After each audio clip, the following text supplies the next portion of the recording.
దేవునికి మహిమ కలుగునుగాక.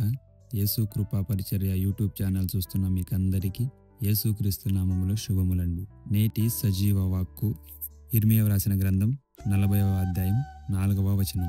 నేను నిన్ను భద్రముగా కాపాడెదను. ఆమేన్.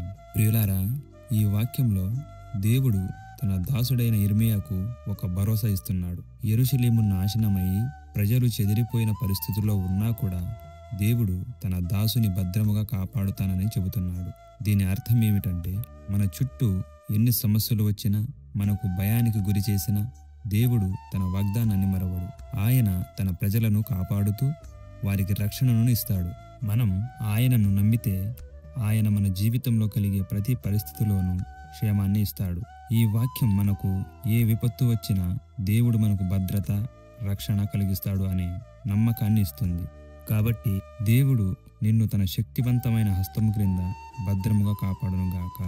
ఆమేన్.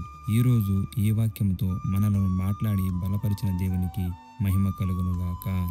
ఆమేన్. ప్రియులారా, ఈరోజు ఈ వాక్యం ద్వారా దేవుడు మీతో మాట్లాడాడు అని మీరు నమ్మితే ఆయన వాగ్దానాన్ని నమ్మి ముందుకు సాగండి. మీరు తప్పక ఆశీర్వాదాన్ని అనుభవిస్తారు. ఈ వీడియో నచ్చితే లైక్ చేయండి, మీ స్నేహితులు, కుటుంబ సభ్యులతో షేర్ చేయండి. ఇంకా ఇలాంటి దేవుని వాగ్దానాల కోసం మా ఛానల్ను సబ్స్క్రైబ్ చేసుకోవడం మర్చిపోకండి. జ్ఞాపకం పెట్టుకోండి, దేవుడు ఎల్లప్పుడూ మీతోనే ఉన్నాడు.